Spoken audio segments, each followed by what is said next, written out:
Hello to everyone, welcome back to my channel Navodaya stenographer. तो बिना time waste किए start करते हैं। देखिए, that should not be use before a sentence in direct speech and before interrogative adverb and pronouns in the direct indirect speech.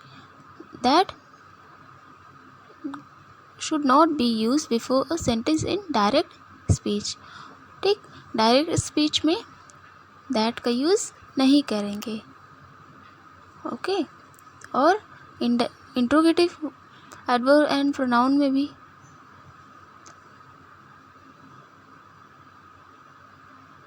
ठीक नहीं use करेंगे। और किसके पहले? इंट्रोगेटिव वर्ब प्रोनाउन के पहले इनडायरेक्ट स्पीच में भी।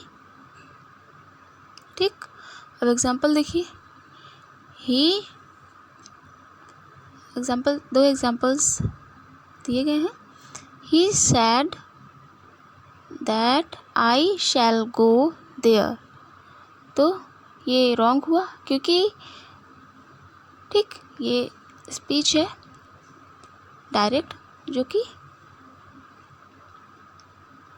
इसमें डैट का यूज़ गलत रहेगा। तो he said I shall go there, ये करेक्ट है।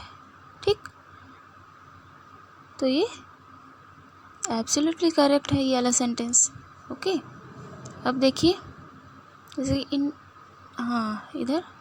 ठीक, अब ही asked me that who I was,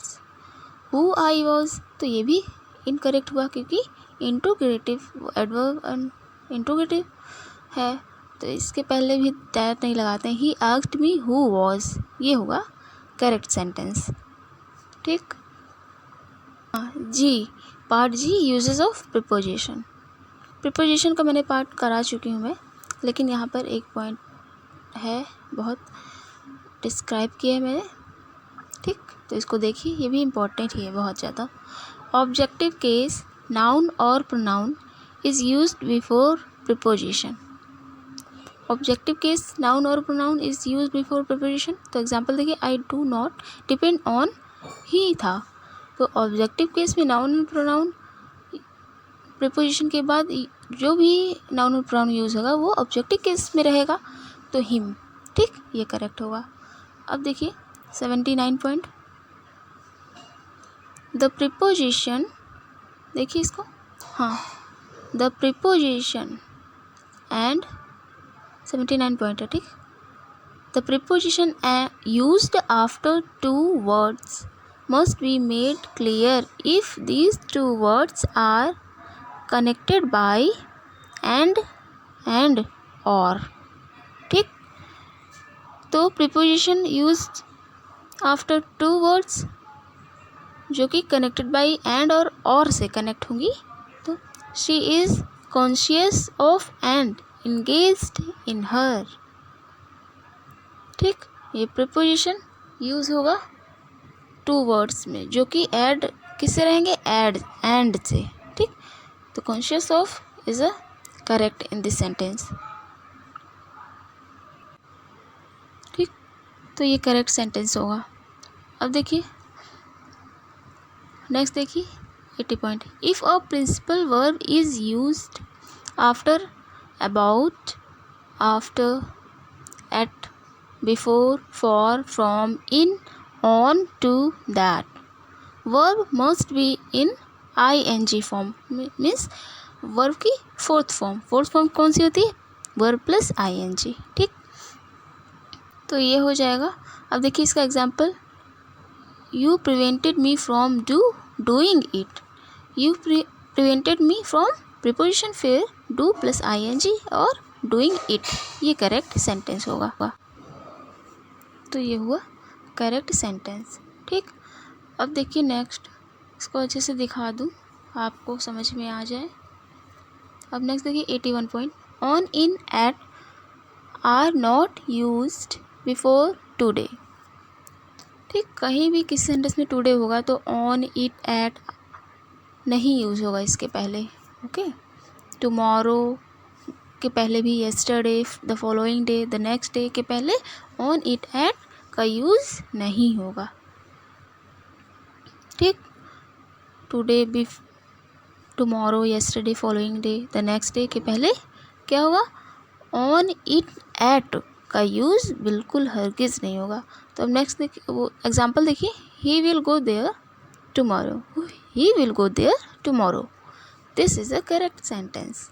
on को हटा देंगे क्योंकि ये रॉन्ग है, तो सेंटेंस में he will go there tomorrow. ठीक, अब देखिए 82 point, no preposition is use before the word home. तो प्रीपोजिशन के पहले, ठीक, at home is a phrase which bears different meaning. ठीक, अब देखिए होम के पहले प्रीपोजिशन का यूज़ नहीं करते। Bring a TV set home, bring a TV set home, तो होम के पहले एट का यूज़ रॉन्ग रहेगा, तो इसको हटा देंगे। ठीक, एट होम फ्रेज है, ये तो जानते ही आप, तो इसका अलग ही मीनिंग जाएगा, तो इसका यूज़ नहीं करेंगे यहाँ पर। ठीक, bring a TV set home, this is a correct sentence. इसको सही से देखिए। ठीक, अब नेक्स्ट पॉइंट पर चलते हैं। नेक्स्ट पॉइंट देखिए सही से। I think it's explanation should be clear, so we move next point 83. After, अब देखिए ये पॉइंट, आफ्टर ट्रांजिस्टिव वर्ब, तो यहाँ पे ट्रांजिस्टिव वर्ब का उल्लेख किया गया है 83 में। After transitive verbs like discuss, describe, reach, order, tell, demand, attack, resemble, radical, etcetera, तो ये सब क्या है, ट्रांजिशन वर्ब्स हैं ये। ठीक, we directly use the object and no preposition is used after the verb. तो ये जितने भी ट्रांजिशन वर्ब हैं तो डायरेक्टली ऑब्जेक्ट यूज़ करेंगे। ठीक, प्रीपोजिशन का यूज़ नहीं करेंगे इनके बाद। तो देखिए, the poet describe the, about लगा था ना, तो ये गलत है।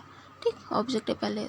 The beauty of nature in this poem, the poet describes the beauty of nature in this poem, तो ये करेक्ट सेंटेंस होगा। ठीक, ट्रांजिशन वर्ब क्या कहा था, ट्रांजिशन वर्ब जो है डिस्कस, डिस्क्राइब, इन सब के बाद जो ऑब्जेक्ट आएगा उसके पहले प्रीपोजिशन का यूज़ नहीं होगा। अब देखिए 84, से, suggest, propose, speak, reply, explain, talk, listen, right is followed by two preposition. ठीक, प्रीपोजिशन में जो टू होता है उससे फॉलो होगा ये सब सेंटेंस, ये सब वर्ड्स किसी भी सेंटेंस में। ठीक, if there is a person in the form of object. अब say, suggest, propose, speak, reply, explain, talk, listen, write, ये सब किससे फॉलो होंगे, टू से। ठीक, और जब there is a person in the form of object, कोई पर्सन ऑब्जेक्ट की तरह यूज़ होगा, तो देखिए example, he did not reply me, तो ये मी जो है किस तरह, ऑब्जेक्ट की तरह यूज़ किया है, कोई पर्सन है तो इसके पहले प्रीपोजिशन का यूज़ होगा। ठीक, he did not reply to me, this is a correct. And the next, he did not write to a letter, तो letter is a thing, so we use as a object, so preposition must be use there. He did not write to a letter, तो ये both इस तरह correct रहेंगे। ठीक, तो ये बहुत इम्पॉर्टेंट है, इसे देखिए ध्यान से, और वीडियो को like, share and subscribe to my channel.